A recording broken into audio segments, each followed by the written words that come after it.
Hello guys! GGST Switch version has already been for sale. That's why I'll introduce you how to choose which character. Get to the straight point. As you wish. It's over, thank you. I would say that, but at least I'll introduce you some of characters. In addition, feel difficult to play in this game. We need the level of enthusiasm as maniacs. Here we go. Jacko. She is good at doing sandwich the opponent by servants. Therefore, she is one of unique characters. The opponent can't understand sometimes what are you gonna do. But unfortunately, she is supposed to be unable to summon servant infinitely, needs servant gauges in order to summon servants. In other words, it's gauges at the end of the arrow. To be honest, I don't clearly understand how to play Jacko. At least, Jacko would face the tough situation unless his servant gauges. On top of everything, even if Jacko summons servants, servants who were summoned are supposed to disappear when Jacko received damage or blocked something from the opponent. To begin with, compare Jacko with Key. It's required gotta take care more of gauges. In Key case, at least, should take care HP, tension gauges, burst gauges. However, in Jacko case, furthermore, gotta take care servant gauges and position of servants. In other words, too much information. To begin with, Jacko gotta try not to take care short of servant gauges as much as possible. This movement will be difficult to maintain for beginner.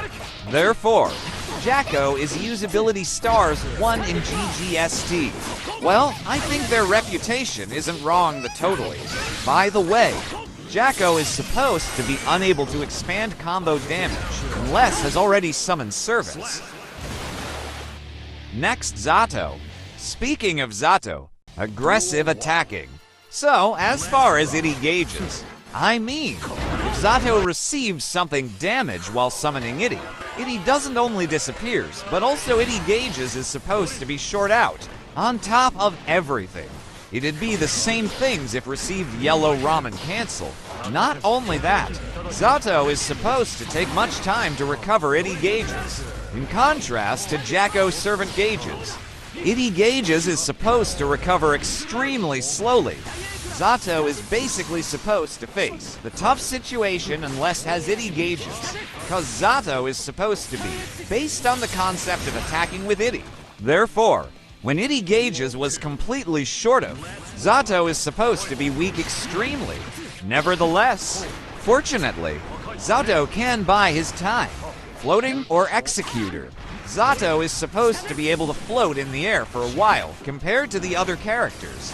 Take advantage of his floating, and then Zato buy his time to recover Itty gauges. Not only that, one of his super special movements, Executor. This is supposed to be able to gain Itty gauges completely. In addition, Zato can attack aggressively after did Executor as long as it continues Itty gauges. Zato's sure there's some ways to recover Itty gauges like this, but unfortunately, Zato is supposed to be difficult to play in this game. To begin with, Zato player gotta press dust button at the same time as well when they're about to attack something. In other words, compared to the other characters, it's required to press multi-buttons. This is the most difficult part in this game. Zato player isn't only to judge the situation, but also they are required to be usability. Nevertheless, skilled people are strong. And then, speaking of Zato's voice actor, he's one of famous Japanese voice actor. If you like Japanese his voice, I think it's definitely worth using. Well, I've loved to listen his voice for a long time. What do you feel his Japanese voice? As I expected, it's cool voice. Finally, it's Asuka. The most of his features is many magics. He has as many as 26 different types magics. In other words, he is supposed to be able to do as many as 26 special movements. It seems to be strong to listen this. However, he can't do as many as 26 magics infinitely. Compared to Jacko and Zato, Gotta take care more of gauges. Hands, mana gauges. Deck size. Gotta take care of these gauges. In addition to HP, tension gauges, burst gauges. Therefore, he's the most informative in this game. To begin with, Asuka can't do as many as 26 magics unless deep hands, mana gauges, deck size. Not only that, commands of Asuka isn't supposed to be the same at all. For example, when you're about to do stun edge, 236S, it'd input like this. However, in case of Asuka, it's messed up. In other words, there are also 236S and 36K and 36P. In actual, this make me confused. Do you feel so? Not only that, need to draw hands from deck in order to do magics. On top of everything, even if draw from deck, it's not supposed to be the same hands at all, always. In the beginning, he isn't supposed to have the same hands at all. That's why you need to be required to take care of these gauges, even if it's in the beginning.